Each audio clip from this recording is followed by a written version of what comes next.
Hi, so I'll get right into it. I've always had a very weird equation with my sister-in-law, and recently something happened that kind of pushed me over the edge.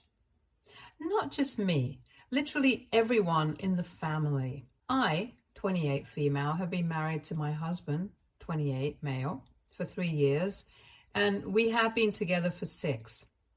Couple of months ago, we found out that we were expecting our first child together, and we were thrilled about it.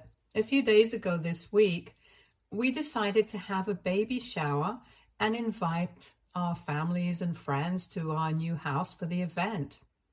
My sister-in-law, Connie, 30 male, and her husband were also invited to the event. Connie has been with her husband for 8 years and married for 5, and they have been trying to have a baby for a really long time, but haven't been successful. Recently, they started their IVF treatments because even though neither of them had any fertility issues, they were still struggling with conceiving. Had she been a better person, I might have felt bad for her.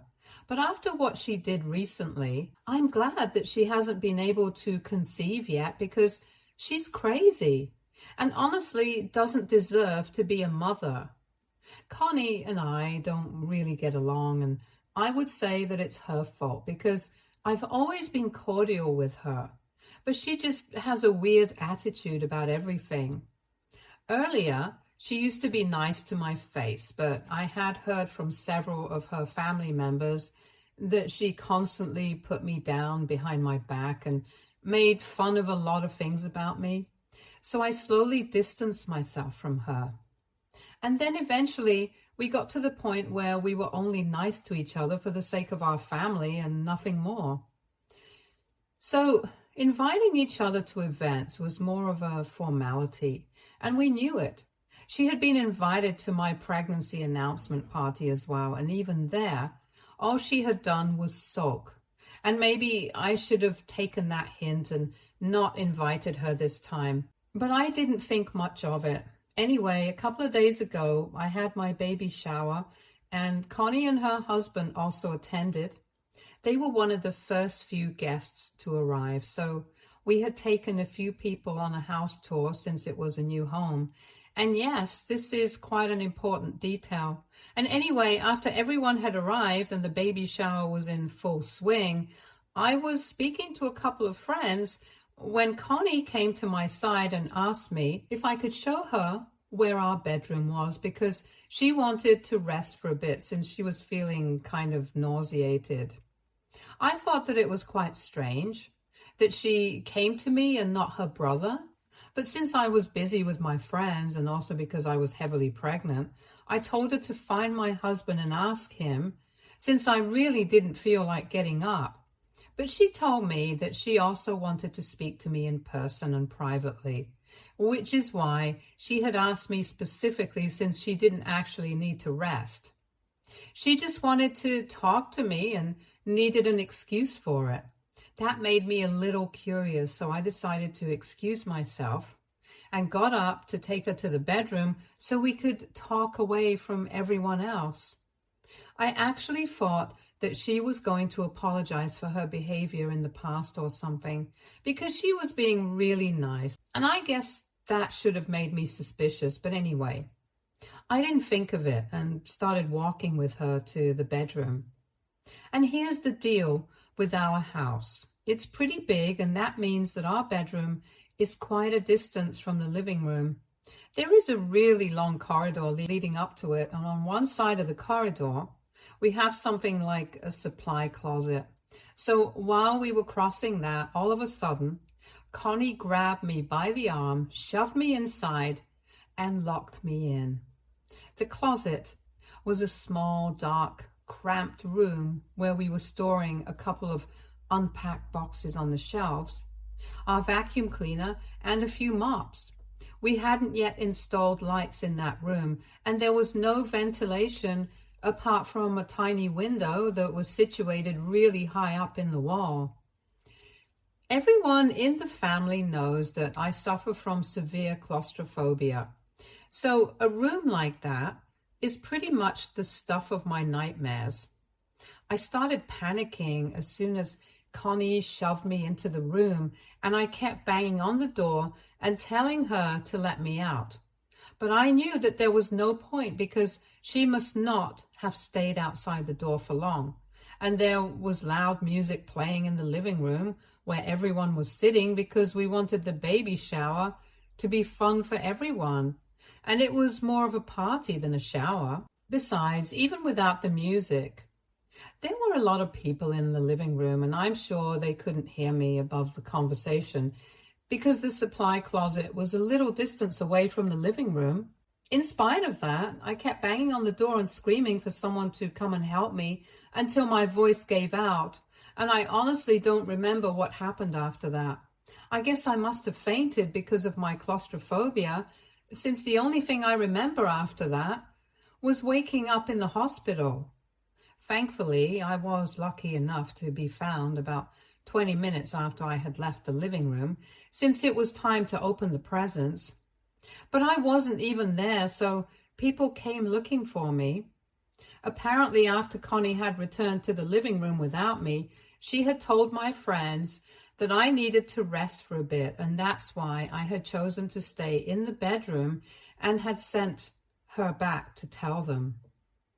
A pregnant woman choosing to take some time away from a party so she could rest wasn't all that strange. So nobody raised any questions because what Connie had done was so absurd. It hadn't even occurred to anybody that she might have been lying. And then eventually, when it was time to open the presents, people started looking for me, and my husband started panicking when he realized that I wasn't in the bedroom like Connie had said. He had the good sense to check the supply closet, and there he found me on the floor, unconscious. It didn't even take a second to call the ambulance, so he could rush me to the hospital because he thought that something serious had happened and I had fainted because of some pregnancy-related complication, since I hadn't even woken up when sprinkled with cold water. Our families drove behind us, and my sister stayed back home to handle all the guests. Until we reached the hospital and I regained consciousness, nobody discussed exactly why I had been in the supply closet in the evening, even though I'm the kind of person who refuses to enter that space while there is daylight because of how cramped and small it is. I remained unconscious for about 10 minutes, and when I woke up in the hospital, which is luckily just a few minutes away from our home, they ran some tests and stuff before telling my family that there was nothing they needed to be worried about. I'd just been knocked out cold because I had probably been in a very stressful situation, and my blood pressure had dropped to a dangerously low level. That bit wasn't surprising because ever since I got pregnant, I had been having a lot of trouble with my blood pressure and the way it was fluctuating constantly. And I guess the claustrophobia and the panic attack must have triggered me somehow, which is why I ended up fainting and remaining unconscious for 10 whole minutes. After I came to my senses, they took me home, and my sister made sure that all the guests were served food and told them that I was completely fine so that they wouldn't worry. Once I had come back home, nobody was in the mood to have fun anymore. So everyone went back home, and it was just me and our families who stayed so we could get to the bottom of what had happened. I felt exhausted. So even though I remembered exactly what had happened, I was in no mood to relive it, and I just wanted everyone to leave so I could go to sleep. But luckily for me, my friends who had been speaking to me before I left the room with Connie had heard the conversation between me and her, and they knew that it was Connie who had taken me out of the living room so we could go to the bedroom. And in all likelihood, she was the one responsible for this. So before they left, they had told my husband about it. They didn't bother me that evening, but the next morning, I found out from my husband that he had confronted Connie before the family had left. And while I was resting in the bedroom, they had been arguing in the living room. Our families were there, and so was he, and Connie kept denying that she had anything to do with locking me in the supply closet. She claimed that she had gone with me to the bedroom to apologize for always being cold and a bit mean to me all the time. And apparently we had made up for the last couple of years. Then I told her that I wanted some time away from the party, so I stayed in the bedroom and she came back. So she really had no idea why I had ended up in the supply closet and denied having anything to do with it. And since it was just her word against my friends, they couldn't come to a conclusion that evening. But the next morning I woke up in a much better condition, and after breakfast my husband asked me what exactly had happened, and I told him everything. I told him I had kept banging on the door of the supply closet, begging Connie to let me out, but she probably hadn't even been there to hear me. He was furious and called the rest of the family over once again so we could deal with the situation, and this time I was present as well, so she couldn't deny what she had done. I remember that morning, Connie showed up looking really sick and pale because she probably knew that she was screwed. Her husband also looked worried, but I don't think that he knew exactly what his wife had been up to. Anyway, I recounted what had happened that evening and confirmed the fact that Connie was the one who had pushed me into that closet and left me there. Everyone seemed horrified and nobody really knew what to say because I don't think anybody wanted to believe that somebody they had known for so long was capable of doing something so horrible. Truth be told, I get that because no matter what kind of relationship I had with Connie, even I had found it very difficult to believe that she had done something so unhinged. But that was the truth. She had tried to harm me on purpose, and I didn't even feel safe around her anymore. After I was done talking, my mother-in-law, Pam, was the first one to speak up. She sounded really disappointed and resigned and said that she should have seen this coming because for the past couple of months, Connie had been absolutely livid with me. The reason for that was that she felt like I was rubbing it in her face, the fact that I was pregnant before her, even though she had been married for longer than me. She had even said that she was very unhappy with the fact that I would be the first woman in the family to give Pamela a grandkid and not her. But Pam thought that these ramblings against me were just harmless and petty, so she never brought it up with us.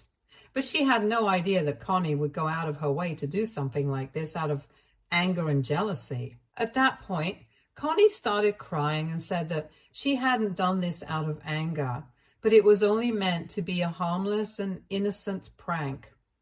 She claimed that she had no idea that this was going to go so wrong, and she had actually intended on just leaving me locked in there for a couple of minutes as a prank. And then she would let me out and apologize for not just locking me in for her behavior towards me for the past couple of years. She said that she had completely forgotten about the fact that I was severely claustrophobic, and when she realized that I had fainted in the supply closet, she knew that people would think that she had done this on purpose, and that's why she had chosen to lie about the previous night, because she was scared of the consequences. But now she did not want anyone in the family to misconstrue what she had done, and she had done it. So she insisted that it was just a prank and she didn't really intend to harm me. Unfortunately for her, nobody really believed her because, well, it wasn't very believable, and I was very pissed off that she had put me through so much just because she was upset that she wasn't getting pregnant, as if it was my fault. I hadn't even been rubbing it into anyone's face like she was saying. I had only held a pregnancy announcement a couple of months back, and now this baby shower. As far as I'm concerned, these are very common events pregnant people host, and they are not meant to rub the pregnancy into anyone's face. If that's how she felt, that was her own fault and insecurity showing. Also, what she had said about me being the first woman to give Pamela a grandkid was just disgusting, because this wasn't a competition or a race. The bottom line was that she was upset that she hadn't had any luck in getting pregnant, and I hadn't even been trying, but I still got pregnant. And it sucks for her that she's having to deal with fertility issues in spite of having all normal results. But that's really not my fault or my problem. And I had had enough rest, so I was furious the next morning, and I told Connie that for the past couple of years, she has been nothing but weird with me.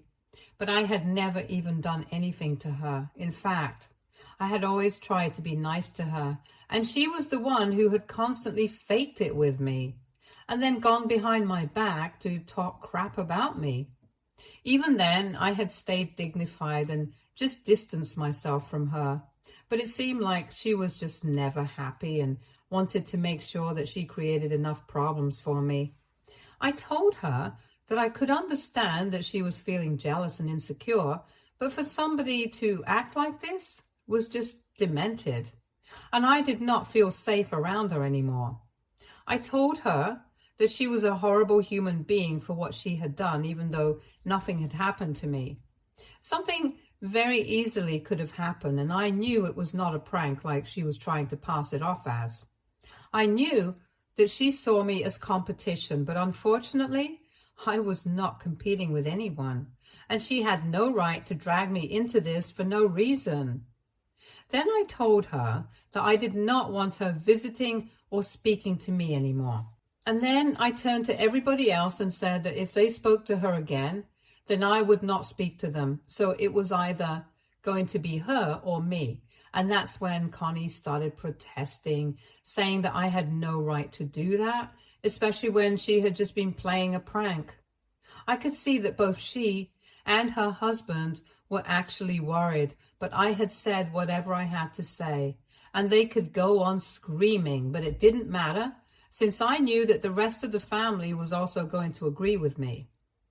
Eventually, Connie got way too loud, and my mother-in-law had to step in. She told Connie to stay quiet because this was just a consequence of her own actions, and she had lost the right to protest against it. And then she said something that shocked us all. She backed me up and told me that I was right. It wouldn't be possible to look at Connie the same way because what had happened was just insane, and nobody was going to believe her claim of it only being a prank. Then she went on to say that she was cutting Connie out of her life for now, and maybe in the future they would be able to make up, but right now she didn't want anything to do with her. And that also meant that she was no longer going to be paying for the IVF treatments. So they would have to look for some other way to deal with it. My father-in-law, who is a generally quiet man and mostly lets Pamela do all the talking, also agreed with this, and I'm not even exaggerating. Connie and her husband literally erupted at that point. They started screaming at Connie's parents and said that they couldn't do this since everyone knew that they were really desperate to start a family and they couldn't afford the IVF treatments along with everything else that was going on. So Connie's parents had been their only hope. For context, my in-laws are quite rich, but Connie's husband's parents aren't exactly on the same level, so they couldn't have approached them for help. Connie and her husband have just started a new business. It's barely been a few months, so they haven't managed to break yet, which is probably why they were relying on Connie's parents for the money for the treatments. We didn't know about that before it was brought up by them, and it was a huge deal that they were backing out of it since Connie had been pretty desperate to have a baby. When Connie and her husband started screaming hysterically, Pam stood her ground and said that given her current state of mind and the way she was behaving, she thought it was best for her not to have a baby right now, and I couldn't agree more. Nobody had anything to say, and Connie just broke down and kind of just fell to the floor while crying, and it was pretty pathetic to see her like that. But I wasn't going to go back on my word. She continued to sob on the floor for about 5 minutes, and nobody said anything during that time. But then she got up, and I thought that she was going to speak to her mother. But she came directly towards me and actually started begging for forgiveness. And I mean, she was really begging. She was on her knees and everything and said that she was genuinely and truly sorry for what she had done. But she knew that I could make this right by speaking to Pam, and I just had to do it. Pam tried to be gentle with her and told her that her mind had been made up and not even I could change it. But Connie was not ready to listen. She was just hysterical, and I don't think she was in her senses at the time. It was kind of awkward, so I didn't even know what to say, and I really felt bad for her.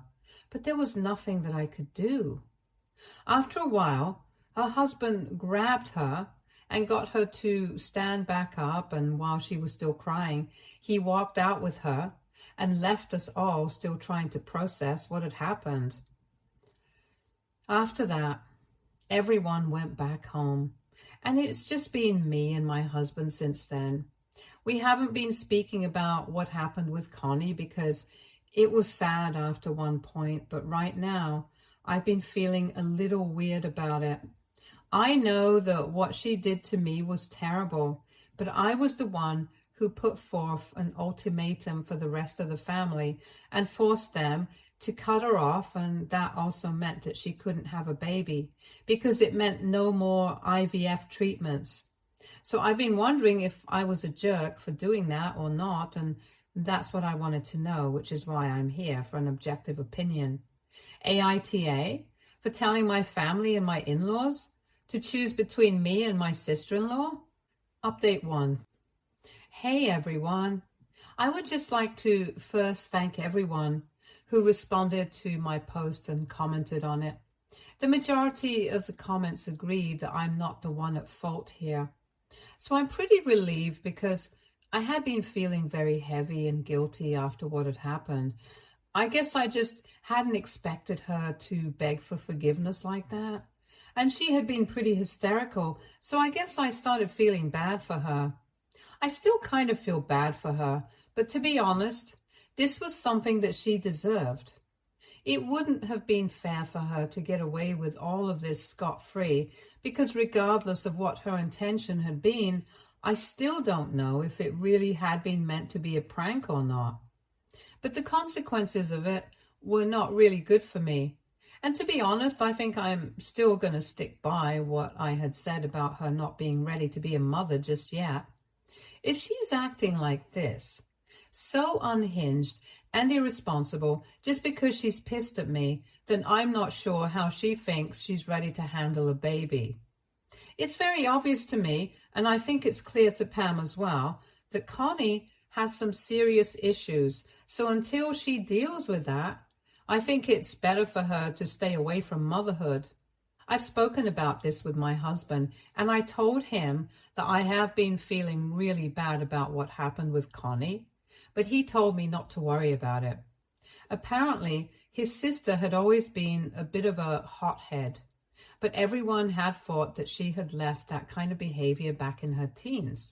She used to be one of your typical vindictive, mean girls back in high school and even in college. But this was not just mean. This was downright cruel. And I knew that she had always had a mean streak in her. But for her to manifest it in waves like this, I don't think anyone had seen that coming.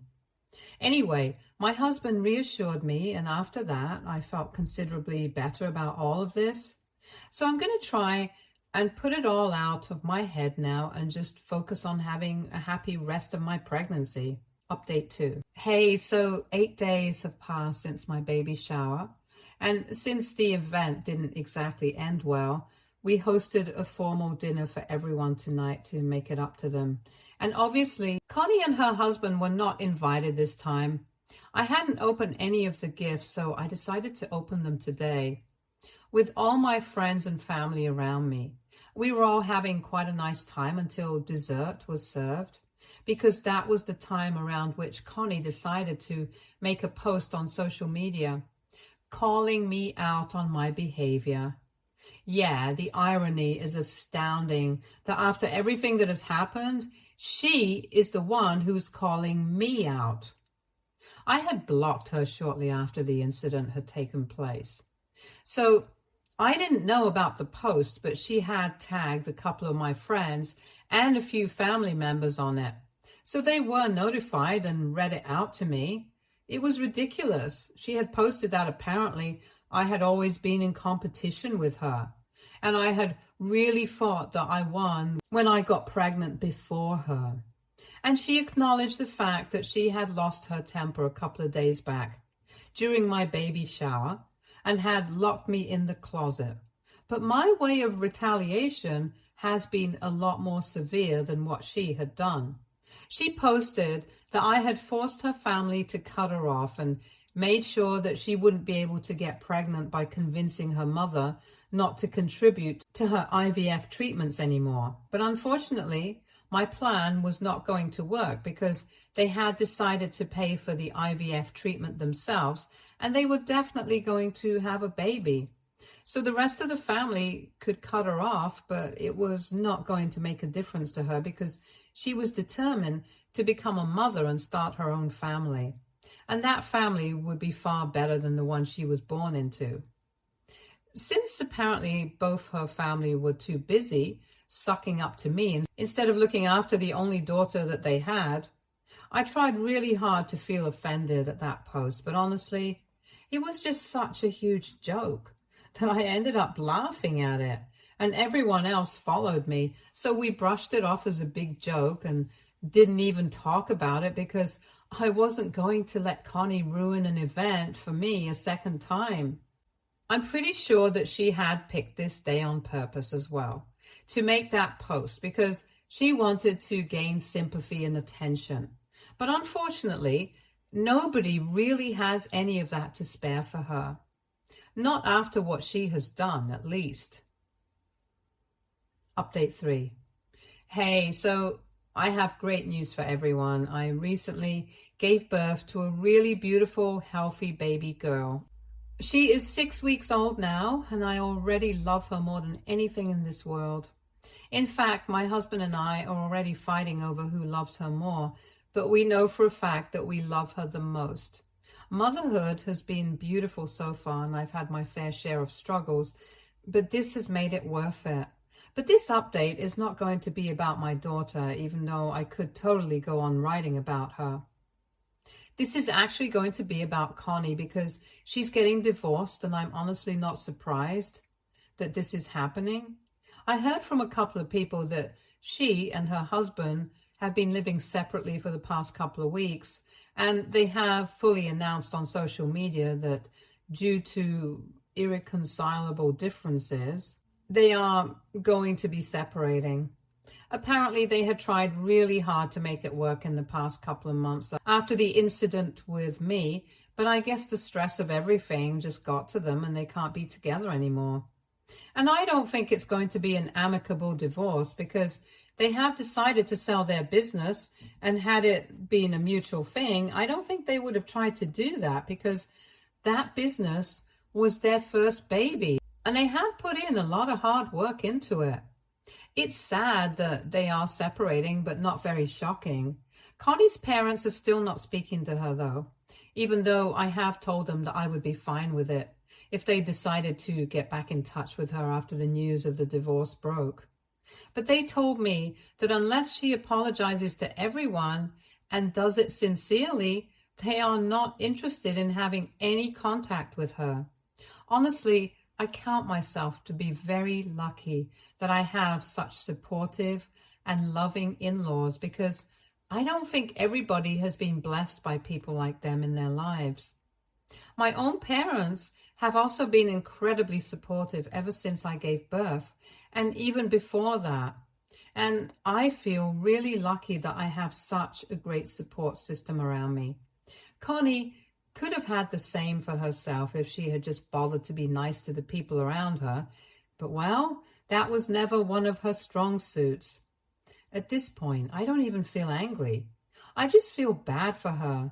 She could have had a good life regardless of the unexplained fertility issues, but she chose this for herself. Anyway, that's none of my concern anymore, and I just felt like I had to share this here so I could get it out of my system. But now, all I'm going to do is focus on raising my daughter, and yeah, I can't wait for all the great parts of motherhood. Stay tuned for more stories from Argo.